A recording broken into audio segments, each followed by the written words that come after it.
The NFL is entering a new era, and I don't think fans are ready. Let's get into it. I'm Robbie Pruitt with the Bayou Breakdown. Make sure you guys comment your thoughts and opinions, and I'll get to them as soon as I can. Let's get into it. So, I think the NFL is entering a new era. I don't think everybody's ready to see it, especially me. I don't think I'm ready to see it. It goes with college football as well, but we're going to stick with NFL for at least this video.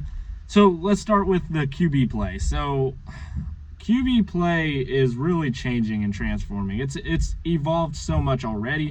I think it's going to continue to evolve. But with the QB play, you have less pocket-only guys. You have more athletic, kind of off-script, playmakers, pretty much. More athletic off-script playmakers that just, I mean, the play breaks down and they're just going to go do it. They're going to go figure it out, you know. And then, but the other issue is there's fewer sure thing franchise quarterbacks. When I say sure thing, I mean, okay, somebody mentioned Mac Jones, I believe, or no, it was Drake May in my last video, and CJ Stroud over the NFL QBs video that I made. Yeah, I mean, they have great potential. I don't think they're proven franchise guys yet. I just really don't.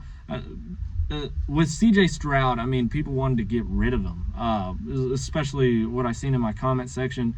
Don't think he's a guy to get rid of yet, though. I think he's done really well for, his age as a quarterback in the NFL. I think he's done very well. Some people say he's a one-trick pony. I say give him a year or two. Let's see if he figures it out. I'm not going to say he's the guy, but I'd like to see him figure it out. Let's give him some time, But I think there's more good quarterbacks in the NFL than ever before. But I don't think there's as many great ones, and I think that's where it's lacking.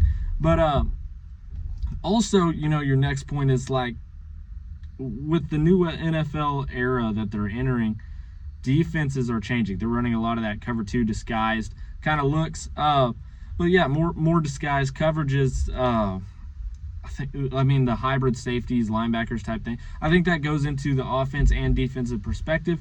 I've shared my opinion on this. I don't think there's the whole cornerback, especially cornerback 1, cornerback 2. I don't think there's a whole free safety, strong safety anymore. I don't think there's linebackers.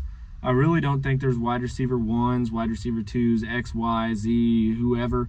I think it's just, hey, we need you to be a playmaker for our offense. We're going to put you here. We're going to put you there. We're going to put you everywhere.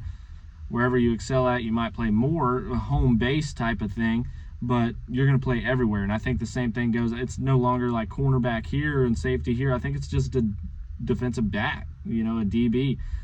You're just going to play everywhere. You're expected to be able to play everywhere. Obviously, again, you're going to have a home base is where, you're better off here. But for some looks, some coverages, I think they're going to, play callers are wanting you in certain positions. But also with the defenses playing those, cover twos, there's not as much as, the over the top kind of game anymore. QBs just aren't lighting it up anymore. I think that also kind of plays into that. Maybe the QB situation isn't as bad. I still stand by it. I think it is.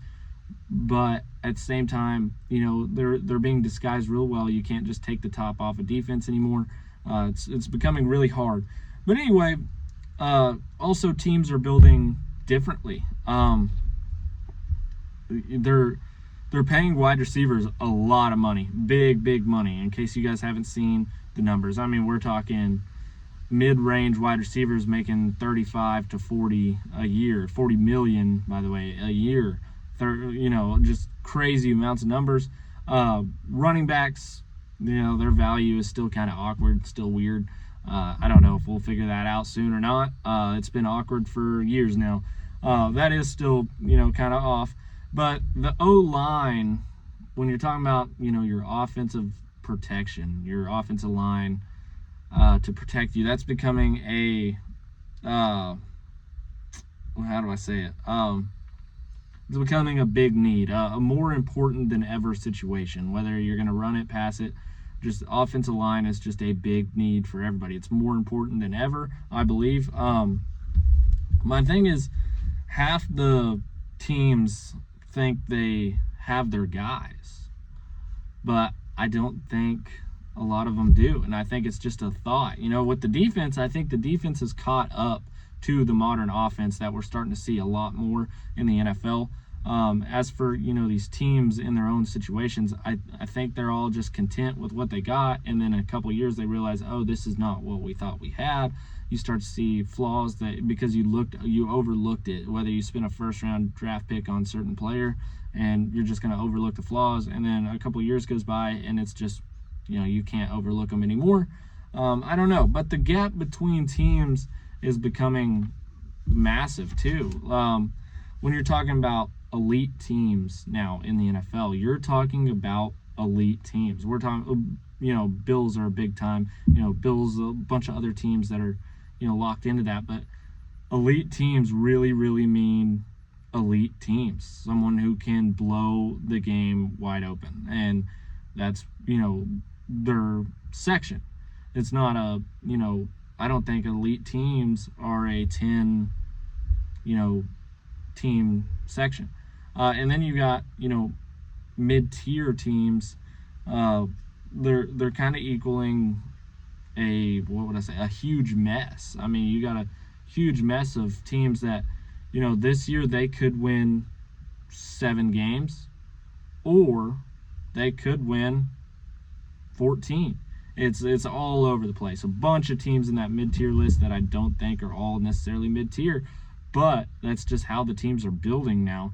And the gap is just increasingly becoming harder and harder to do, and I think a lot of that has to play into the franchise quarterback standpoint of things, or older coaches. Nothing wrong with any old coach, but maybe stuck in their ways, not catching up to the modern style of football. But also, more teams are stuck in quarterback limbo, so that's going to kind of counteract a lot of that as well. Your lower teams typically are staying low forever, but I think that the lower tier has kind of been the way it's always been. It just hasn't been such a big gap between mid-tier and elite teams. That I don't really think there's a good team. It's really just a mid-tier team. And then you just have to see how many coin flip games they have and what the outcome of those coin flip games are, in which you can't predict until it happens. So, but elite teams, you can pretty much guarantee, 3 or 4 times in the next 7 weeks per se, they're going to blow out, some teams, and it's crazy. It's getting to that point of how big the gap has changed. My question is, how many teams could win it all right now? And I think my follow-up question would be, is there a better defense or a better offense with said team that could win it all right now? And, you want to ask yourself, how many? If there's 10 teams that you think could win it all right now, is it 8 of those teams have a better defense than offense, or is it 8 of those teams have a better offense defense, or is it kind of half and half? What do you guys think? I tend to believe that more teams are putting up better defensive numbers than offensive numbers. I would have to say probably 7. If you pick 10, I would say 7 out of 10 probably have a better defense than offense. I wouldn't go with 10. I think the only shot that I say would win it all right now, for sure, like chances, you probably have 4 to 5 teams, and I would say probably at least 3 to 4 of them have a better defense than an offense. I'd like to hear what you guys have to say. Put them in the comments below. I'll get to them as soon as possible. Peace out. This has been the Bayou Breakdown.